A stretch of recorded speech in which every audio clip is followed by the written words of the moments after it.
오늘은 내 부모를 공경하라, 이런 제목으로 말씀을 나누겠습니다. 기독교는 효의 종교입니다. 기독교만큼 부모를 공경하라고 강조하는 종교가 세상에 없어요. 유교적인 사상에 젖어있던 우리 선조들이 죽은 조상들 제사 드리지 않는다, 이래가지고 기독교를 아주 불효의 종교로 낙인을 찍어버렸는데, 성경은 부모 공경 도리에 대해서 엄청난 강조를 하고 있어요. 십계명, 하나님이신 하나님과 인간의 삶의 도리의 기준이 되는 그 십계명에 1번부터 4번까지는 하나님을 공경하는 도리요, 다음에 5번부터 10번째는 사람과의 관계인데, 그 사람의 관계 중에 첫 번째가 부모를 공경하는 거예요. 출애굽기 20장 12절에 내 부모를 공경하라. 뿐만 아니라 예수님께서도 십자가에 달려 숨을 거두시기 직전에 요한 제자에게 어머니를 맡겼어요. 요한아, 저분이 내 어머니라, 끝까지 모셔라. 그래, 지금도 에베소란 곳에 가면은 그 언덕 너머에 그 마리아 어머니가 사시던, 거기서 살다 돌아가시던 그런 곳이 성지로 이렇게 만들어져 있는 걸 보게 됩니다. 또 신명기 21장 18절 이하에 보면, 완악하고 폐역하여 부모님 말에 순종치 아니하고 방탕하고 술에 잠긴 아들은 돌로 때려서 죽여도 죄가 안 된다 그랬어요. 돌로 쳐 죽일지니, 마을에 한가운데 놓고 주민들이 와서 돌로 때려서 처형을 하라는 거예요. 출애굽기 21장 15절로 17절에 자기 아비나 어미를 치는 자는 반드시 죽일지니, 17절에 그 아비나 어미를 저주한 자는 반드시 죽일지니라. 사형에 해당된다는 거예요. 이게 부모 불공하는 것이 사형에 해당된다. 이처럼 강조하는 종교가 불교에서 그렇게 얘기하는 구절이 있는지 모르겠어요. 공자님 교훈에 그런 교훈이 있는지 모르지만 성경은 엄격하게 부모 공경도리를 다하고 있습니다. 유교적인 전통 속에 살아온 우리는 이 효도라 그러면 돌아가신 뒤에 어떻게 묘지를 잘 쓰냐, 또 제사를 어떻게 잘 모시느냐, 이거를 굉장히 중시했거든 사실은. 근데 여러분, 돌아가신 분에게 상다리 부러지도록 음식을 차려놓은들 그분이 기쁨이 되겠습니까? 무슨 위로가 되겠어요? 사실 다 돌아가신 분에겐 한 푼의 도움도 되질 않아. 만일 제상을 차려놓으면 그 제상에는 귀신이 와서 밥을 먹어요. 귀신이 와서 잔치를 벌이는 날이야. 조상님이 오신다 그러면, 잡수신다 그러면 잘 차려야 되겠죠. 조상님하고는 하나도 관계없는 일을 행한다는 거예요. 그렇기 때문에 제사 지내는 것이 의미가 없을 뿐 아니라 가치가 없고, 그리고 성경은 죽은 뒤에 부모를 어떻게 한다는 것보다 살아 생전의 효도를 강조하는 거거든. 생전의 효도를 성경은 강조하고 있어요. 성경 어느 곳에도 죽은 뒤에 부모를 어떻게 하기 위해서 이렇게 효도해라, 그런 내용은 한 군데도 없어요. 다 살아 생전에 효도한 분들에 대한 내용이 성경에 기록되어 있습니다. 우리는 살아 생전에 부모님께 효를 다하게 되시기를 바랍니다. 옛 시인이 쓴 글에 부모님 공경하려고 그러니까 안 계셔, 돌아가셨어.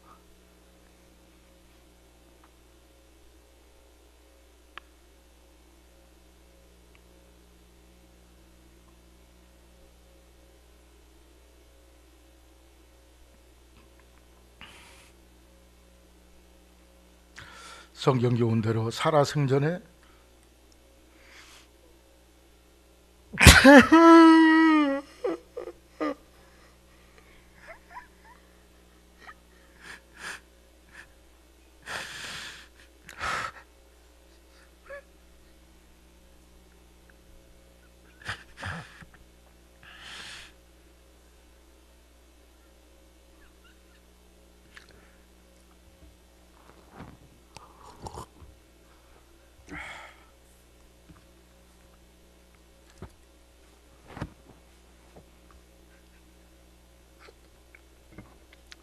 우리 부모님을 어떻게 효해야 될까요?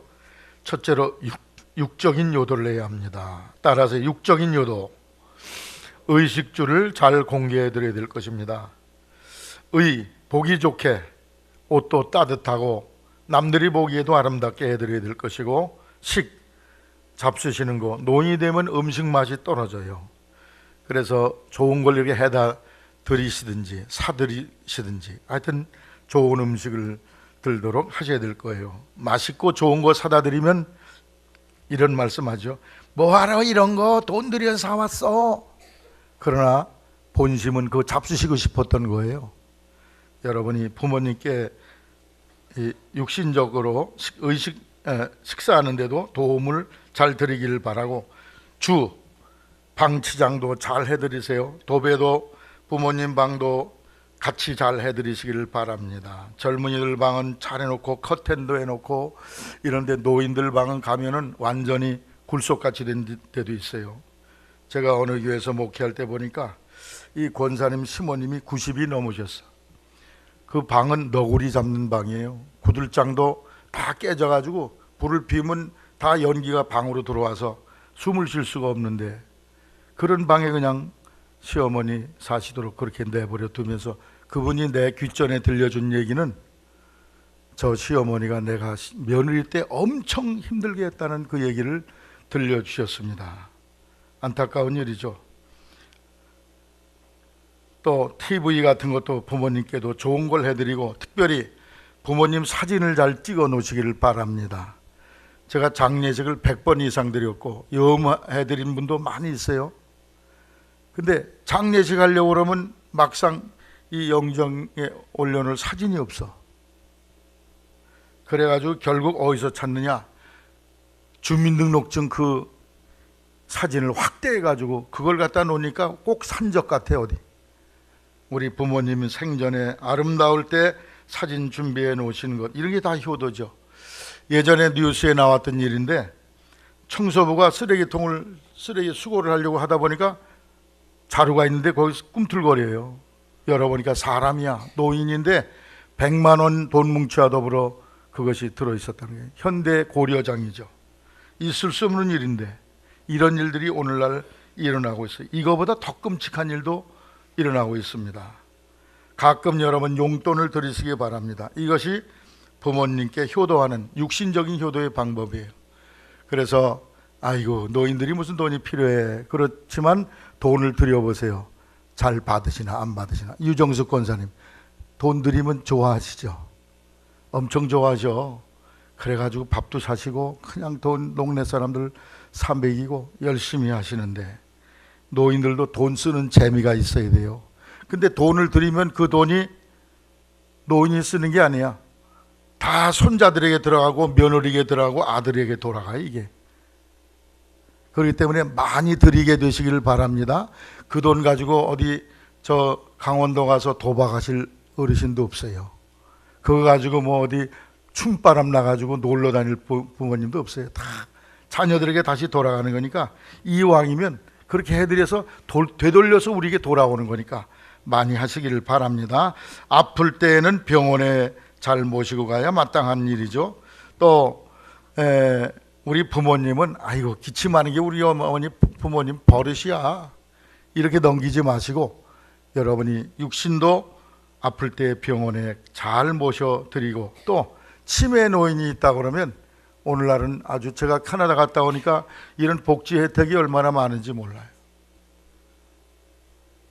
그런 노인들을 위한 복지시설에 보내드려서 거기서 여생을 지낼 수 있도록 잘 도와드려야 될 줄로 생각합니다.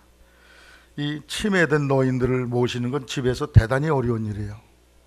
제 친구 어머니가 한 90여 세까지 사셨는데 그 집을 오랜만에 방문했더니 이 어머니가 굉장히 정신이 총명한 분이었는데 대소변을 싸서 다 벽에다 막 바르고, 그 며느리가 내가 보기엔 너무 애처롭더라고.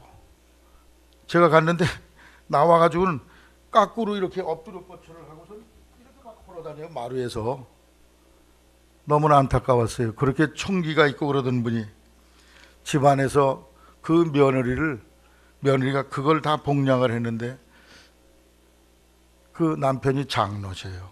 그러니까 장로가 어머니를 그런 데다 모셨다, 이런 소리 들을까 봐 더 조심스럽겠죠. 끝까지 모시다가 한 20년을 그렇게 지내셨대. 참 안타까운 일인데 우리 부모님들 끝까지 그렇게 잘 돌보게 되시기를 바랍니다. 집에서 모시기 어려운 분들은 그런 시설에 모셔요. 그것도 좋은 효도가 될 것입니다. 등이 가려우면 긁어드리세요.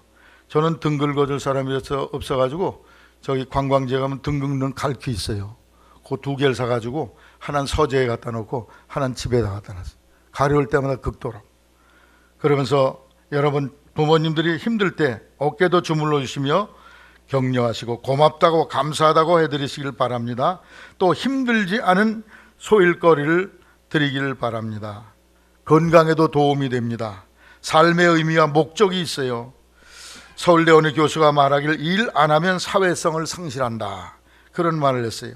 인간은 우주의 관리자로, 창조자로, 이주의 관리자로, 만왕의 왕으로 창조되었기 때문에 인간들은 뭔가 다스리는 일을 해야 돼요. 창세기 1장에 보면 우주 만물을 다스리라. 놀고 먹으면 불행합니다. 노인들도 일거리가 있으셔야 돼요. 미국 요양원 양로원의 사망률을 조사해 봤더니 일하는 노인은 건강하고 병도 안 걸리더라는 거예요. 은퇴 후에 난 뭐 이제 끝이야, 그리고 놀고 그런 일 안 하는 사람은 빨리 돌아가시고 빨리 몸이 쇠약해지시더라, 그런 말씀입니다. 우리 부모님들 자녀들이 효도한다고 이제 서울에 모셔서 아파트에 이렇게 계시게 하면 그건 완전히 교도소죠. 길을 알아서 밖을 나가십니까? 버스 탄 데라서 어디 갑니까? 그래서 노인들이 이 시골에서도 적절한 일을 하면서 사실 수 있도록 하는 것, 이런 여러 가지 일들이 육적인 효도가 될 것입니다.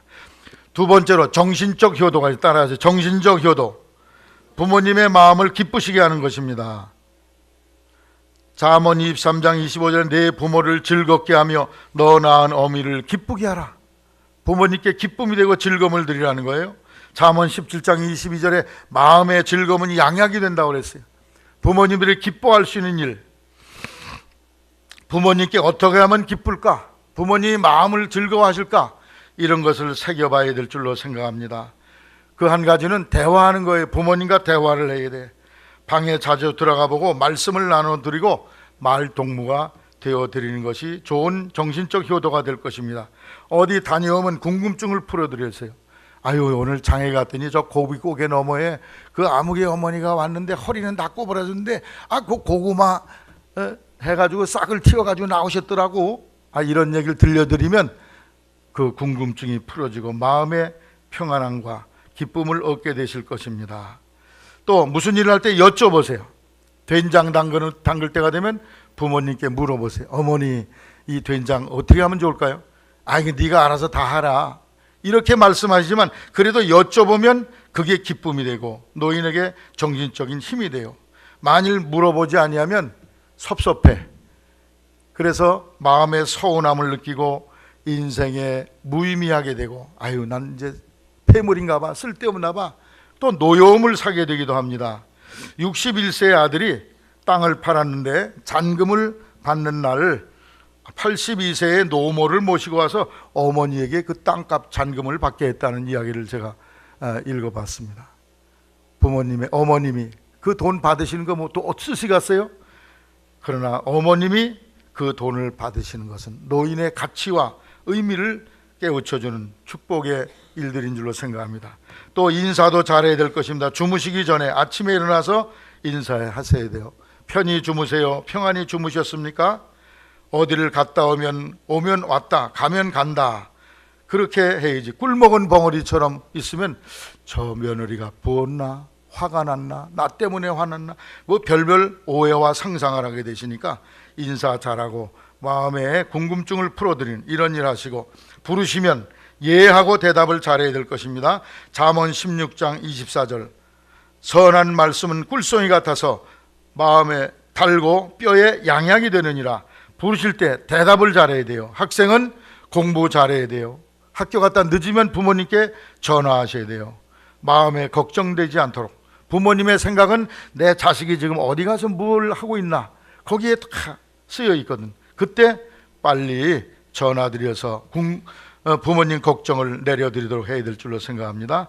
떨어져 살 경우에는 부모님을 가능하면 자주 방문하고 손자들의 재롱을 보게 하시기를 바랍니다. 방문이 어려우면 전화하세요. 요즘 뭐 전화가 다 개인이 다 전화 가지고 있으니까 여러분이 전화로 궁금증을 알려드리고 또 어떻게 산다는 걸 얘기해 드리게 되시기를 바랍니다.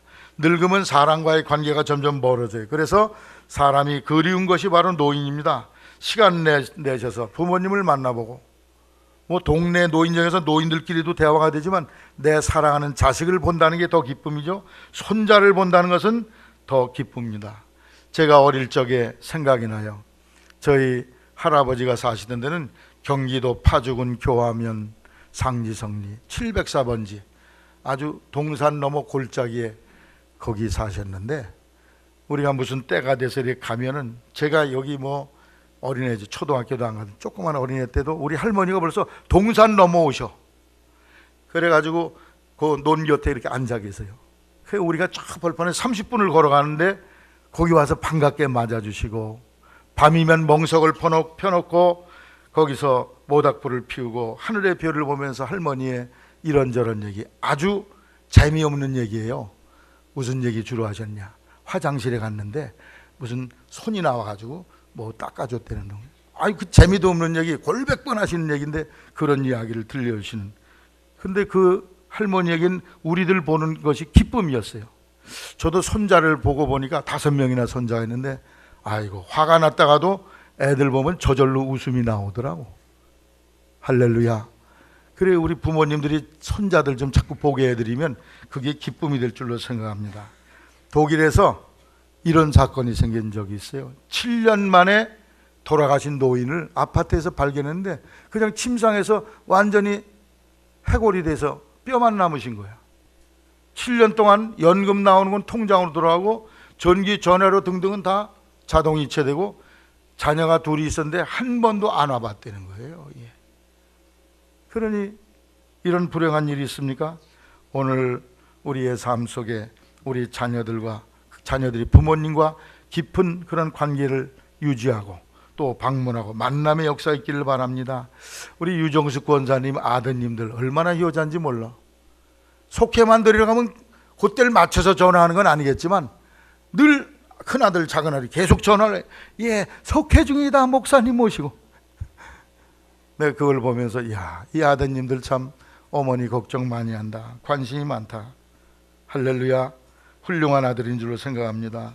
또 끝으로 부모님의 허물을 덮어드리시기를 바랍니다. 이 노인이 되면요, 기운이 어디로 가냐? 입으로 다 가요. 어릴 때는 발에 기운이 있어 그냥 뛰어다니고, 그러다가 청년 때는 배와 가슴으로 올라왔다가 이것이 늙으면 위로 가. 기운이 입에만 남아 있어가지고 이 말 저 말 안 해도 되실 말 막 해요. 그러다 보면 허물이 자연히 드러나게 되는 거죠. 그래서 잔소리가 많아지고 듣기 싫은 소리하고, 그때도 여러분이 부모님의 허물과 부족을 잘 덮어드리고 넓은 아량으로 받아주게 되시기를 바랍니다. 노아의 세 아들이 있었어요. 노아가 홍수가 끝난 뒤에 포도 농사를 해서 포도주를 만들어서 대취해가지고 그냥 옷을 벌거벗어. 벌거벗은 채로 그냥 추태를 부르신 거지. 함이 뛰어들어가 보니까 아버지가 벌거숭이야. 그래서 형제들에게 가서 아버지 빨가벗었어. 그리고 얘기를 했더니 두 다른 형제가 옷을 뒤로 해서, 어깨를 뒤로 해서 이렇게 뒤로 가서 아버지를 벌거벗은 걸 보지 않고 덮어드렸다. 그런 내용이 성경에 기록되어 있습니다. 부모님의 허물이 있다 할지라도 그것을 덮는 사람이 효자예요. 할렐루야. 매면 그냥 뭐 어르신들에 대한 부족한 면들을 들먹이면 그게 무슨 은혜가 되겠어요. 부족함에도 불구하고 그러한 사랑의 효도를 드리게 되시기를 바랍니다. 충북 제천 출신의 판사 한 분이 있는데 허리가 꼽사등이에요. 근데 이 아버지가 얼마나 좋지 않은 아버지냐. 도박에 미친 분이에요. 작두로 도박하는 손가락을 잘랐는데도 몽둥아리 손에 대해서도 도박 버릇을 못 버려. 어머니가 그저 석바느질로 가까스로 연명을 해. 그 마누라한테 와서 돈 내놓으라고 맨날 땅땅거리다가 나중에는 화가 난 나머지 이 아들 어린 아기를 마당에 내던져가지고 척추를 병들게 만들었어요. 이 아이는 척추가 아프니까 운동도 제대로 못하고 딴 거 할 게 없어. 아이들도 놀아주지도 않아. 왕따예요. 그래서 그가 할 수 있는 일은 오직 공부한 일. 열심히 공부해서 인류대학 법과대학을 들어가고 판사가 됐어. 그런데 이 판사가 그 어려운 삶 속에서 예수를 믿는 판사가 됐습니다. 자기를 이렇게 장애로 만든 그 아버지 어떻게 했으면 좋겠어요? 엄벌을 드려야 될 거 아니에요? 그러나 끝까지 아버님께 효도라는 그런 신앙의 삶을 살았습니다. 부모가 자식에게 원망들을 만한 일이 많았음에도 불구하고 부모를 공경하는 것이 참나은 부모 공경의 자세인 줄로 생각합니다. 부모님을 향해서 정신적인 효도를 잘 드리게 되시기를 주의 이름으로 당부를 드립니다. 세 번째, 영적 효도가 있어요. 따라 영적 효도. 영적 효도는 부모님 영혼 구원에 의해서 힘쓰는 일입니다. 부모님 영혼 구원을 위해서 기도 열심히 하시기를 바랍니다. 기도는 완고한 마음을 녹여놔요. 여러분, 나이가 많은 어르신 노인이 되면 벌써 인생관이 딱 굳어져서 돌처럼 딱딱히 굳어지는데 이걸 바꿔서 하나님께 돌이킨다는 거, 이거 굉장히 어려운 일입니다. 그거 바꾸면 돌아가신 줄 알아요. 큰일 나는 줄 알아요. 그렇기 때문에 그것을 바꿀 수 있는 방법은 하나님의 성령이 그분을 만져 놓으셔야 돼요. 할렐루야. 그래서 그 부모님이 예수님을 믿도록 사전에 기도를 많이 하시기를 바랍니다. 어떤 여자 성도가 있었는데 부모님이 믿질 않아요. 그 부모님은 그저 유교적인 제사를 숭상하고 선산을 관리하고 종중일 돌보는 게 최고인 줄 알고 거기에 몰두하는데 이 딸은 믿음 생활을 잘합니다. 아이고 별일이다. 딸년이 이렇게 예수 믿어서 집안 말아먹네. 내 인연 아버지라 부르지도 말아라. 너 아버지를 바꿨으니까 내 하나님 그 아비에게 가서 너 먹을 거 입을 거 달라고 그래. 별 구박과 멸시를 받으면서 살아갑니다. 그런데 아버지께서 폐암으로 돌아가셨어요. 얼마 뒤에 또 어머니도 몸이 아파서 병원에 입원했는데 이번에 어머니만은 놓치지 말아야지. 어머니 예수 믿게 해야지.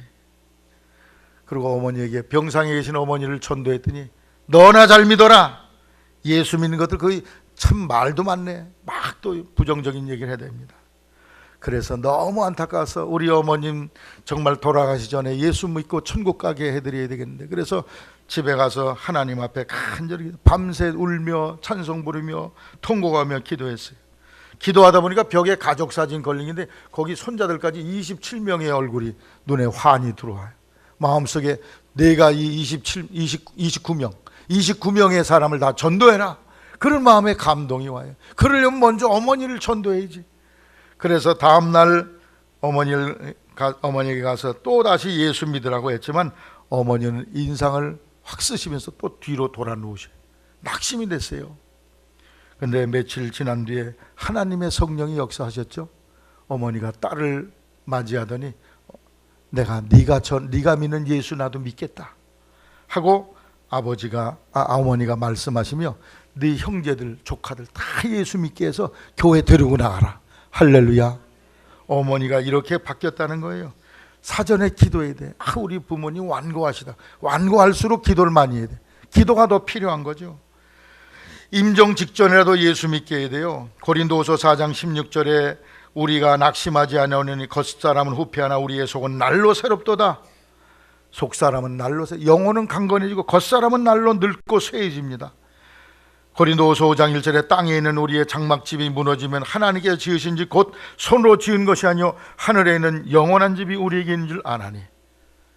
믿지 않는 부모님은 이 영원한 집이 있는 걸 모르고 사죠. 무지하기 때문에 그걸 우리가 알려드려야 되고 꼭 믿게 만들어야 됩니다. 임종 직전이라도 꼭 예수 믿게 해야 돼요. 그리고 믿던 부모님이라도 임종 직전에는 신앙으로 전송하게 되시기를 바랍니다. 그래서 연세가 높으신 분, 병상에 계신 분, 이런 분들에게 소망의 찬송가를 들려드리세요. 찬송가 테이프, CD 같은 거 많이, 소망의 말씀, 성경 말씀을 들려드리세요. 보혈의 찬송을 많이 들려드리고, 그리고 귀신과 싸우는 그 전쟁, 영적 전쟁의 찬송을 많이 불러드리게 되시기를 바랍니다. 들려드리세요. 부를 수 없으면 이어폰을 해서 귀에다 꽂아드리세요. 너무 또 24시간 들으면 이게 정신적인 혼란이 오니까 한 10분이고 이렇게 시간 간격을 둬서 하루에 한 서너 번쯤 해서 소망이 더 밝아지도록 하게 되시기를 바랍니다. 유다서 1장 9절에 보니까 천사장 미가엘이 모세의 시체에 대하여 마귀와 다투어 변론했다. 모세의 시체, 모세가 죽었는데 그 시체를 놓고 마귀가 와서 그걸 끌어가려고 그랬다. 그래서 천사와 싸웠다. 그런 내용이 있는데, 여러분 임종할 때가 되면요, 악한 영, 귀신들이 와서 영혼들을 대적합니다. 마귀 시체를 놓고도 마귀가 데려가려고 했는데, 우리 예수 믿는 성도들 악한 영이 와서 영혼의 전쟁이 일어나지 않도록 미리 찬송으로, 말씀으로 이렇게 무장시켜 드리게 되시기를 바랍니다. 확고부동한 믿음이 있는 사람은 어둠의 세력이 지배할 수 없죠. 여러분, 임종 직전에 중요한 시간이에요. 임종 후에는 기회가 없어. 따라하세요. 임종 후에는 기회가 없다. 숨 넘어가기, 껄떡거리기 전에 예수를 꼭 믿게 해야 돼요. 그래야지만 그 영혼이 천국 갑니다. 천주교에서는 죽은 뒤에 연옥 간다 그러는데 그건 뻥인 줄로 아시길 바랍니다. 죽자마자 지옥사자가 와서, 죽기도 전에 와서 끌어가. 죽기 전에 벌써 그들이 와서 진치고 있어, 내려가려고. 그렇기 때문에 여러분, 부모님 임종이 승리의 임종이 되도록 준비하시기를 바랍니다. 어떤 성도가 남편이 폐암이 걸려서 폐암병원에 이제 입원을 해 있습니다. 여러 사람이 폐암 걸린 사람들 있는데, 그 중에 한 사람이 아주 쇠약해졌어요. 폐암으로 고생하다가 그냥 폐암이 아니라 위암이래. 위암 겪다가 말기에 환자가 돼가지고 아무것도 못 먹고 기운이 다 빠졌어. 이제 죽을 순간만을 기다리는데 갑자기 이 남자가 소리를 지르는 거야. 무서워 죽겠어. 무서워. 나를 데리러 왔어. 너무나 무서워. 그래서 아내가 깜짝 놀라서 갔더니 목을, 레슬링 하는 수는 아내의 목을 꽉 틀어주는 거야. 숨도 못 쉬게. 무서워 죽겠다고 저 시꺼먼 놈들이 와서 날 잡아가려고 그래. 너무나 많어. 막 소리를 치는 거야. 예수도 안 믿는 사람들인데. 그러다가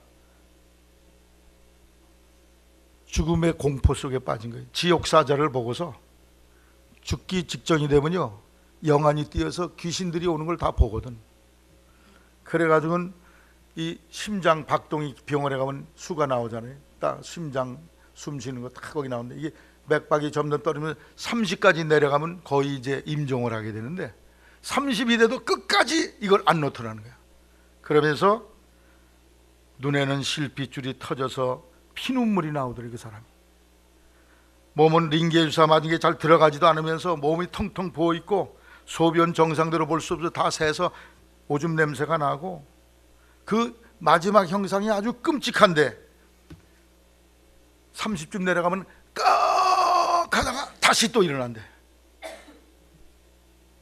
두려움과 공포 속에 눈을 감지 못하고 마지막에 눈을 뜬 채로 죽었는데 3일 동안을 30 내려서 꺽 하다가 또 살아나고, 마지막 죽을 때는 온 다리를 최후의 발버둥을 하면서 임종을 하는 걸 봤어요. 봤어. 이 사람이, 남편도 지금 암 환자야. 저걸 보고 나니까 죽은 뒤에 뭔가 데려오는 것이 있구나, 데리러 오는 것이 있구나 하는 것을 거기서 발견하게 된 거예요. 근데 이 부인도, 이 남편도 이제 몸이 점점 약해져 죽게 되었는데 늘 하는 말이, 나 저 사람처럼 죽지 않고 편안히 좀 죽었으면 좋겠어. 그게 입에 붙은 말이에요. 그런데 얼마 지나서 갑자기 밤에 자는데 이 남편이 발로 뻥뻥 아내를 막 발로 걷어차더라는 거예요. 뻘떡 일어나서 보니까, 내가 너를 얼마나 불렀는데 왜 대답 안 했냐? 왜 일어나지 않아? 나를 데리러 왔다고. 나 무서워. 침대를 뺑 둘러싸고 있어, 저놈들이. 너무나 무서워. 소리를 지르는 거예요. 이런 행위를 여러 차례 반복을 하더래. 오늘 했다가 며칠 뒤에 또 하고, 이런 걸 반복하면서 이 사람이 죽음이 공포 속에 있는 거예요. 지옥사자가 다 보이는 거예요. 그래서 이 아내가 내 남편 이렇게 끔찍하게 죽게 할 수는 없다. 그래가지고 이 사람 불도신자인데 연불, 목탁, 천수경 다 내던져버리고 쓰레기 버리고 교목실, 원목실로 찾아가서 목사님 모셔다가 예배를 드린 거예요. 나는 부활이요 생명이니. 부활은 죽지 않는다는 거 아니야? 거기서 믿음을 갖게 됐어. 할렐루야. 그리고 누가 신방만 오면, 병원에서 찬송소리만 하면 달려가서 그 신방 온 목사를 모셔오는 거야, 강제로. 이 사람을 위해서 온 것도 아닌데 모셔다가 예배를 드리고 구원의 확신을 갖게 하였어. 할렐루야. 남편이 이제 맥박이 점점 떨어지면 이제 30 돌아가실 때가 된 거예요. 이 남편도 정말 기력이 세서 얼굴은 뼈만 남고 눈의 안근 안으로 푹 꺼지고, 그리고 눈꺼풀도 감겨지지 않고 눈동자도 맑고 투명해야 하는데 흐릿하고 혀는 돌처럼 굳어 있는 상태인데 맥박이 30 정도 떨어져서 이제 죽게 됐는데 갑자기 아주 흉한 몰골을 하고 있던 남편이 확 웃더래. 입이 웃는 사람처럼, 웃는 사람의 그 입모습을 확 웃더니 며칠 지난 뒤에 다시 원상복귀가 되더라고요. 아, 내 남편 천당 갔네. 할렐루야. 여러분, 예수 이름 외에는 천국 가는 길이 없음을 아시기 바랍니다. 부모님 예수 믿게 해야 그게 효도예요. 부모님 예수 믿지 않으면 그 죽음의 이별이 영원한 헤어짐. 부모님은 지옥에 가시고 내 영혼은 예수 이름으로 천국 가니 영원한 헤어짐이 될 것입니다. 히브리 2장 14절에 예수님이 육신으로 오신 것은 사망의 세력 잡은 자 곧 마귀를 없이 하시고 또 죽기를 무서워함으로 일생에 매어 종노를 하는 모든 자들을 놓아주려 하심이라. 죽음의 공포에서 우리를 해방시키는 것이 바로 예수 믿는 길임을 확신하게 되시고 부모님을 이러한 길로 이끌어내기를 주의 이름으로 부탁을 드립니다. 그래서 이 부모님들의 임종을 잘해서 꼭 예수 믿고 영원한 나라에 가도록 해야 할 줄로 생각합니다. 금요일 날 저녁에 제가 김영기 할아버지 신방을 갔어요. 산소길력도 이렇게 되셨더라고. 좀 안 좋아지셨는지. 그래서 내가 또 할아버지 예수님 믿으시거든요. 예, 아멘, 할렐루야. 죽을 때 지옥사자가 오니까 예수 피를 부르라고 내가 그랬더니 예수 피 따라하세요. 그러니 예수 피라고 그러더라고. 할렐루야.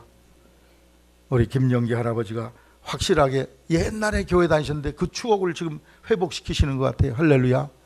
우리 자녀들이 부모님 예수님 평소에 잘 믿으시도록, 또 임종하게 되면 임종 직전이라도 믿음의 끈을 놓지 않도록 위해서 준비를 잘해서 그 부모님들 영적인 효도를 잘하여 다시 만날 수 있는 그런 기약이 있는 헤어짐이 되도록 준비하기를 주의 이름으로 부탁을 드립니다.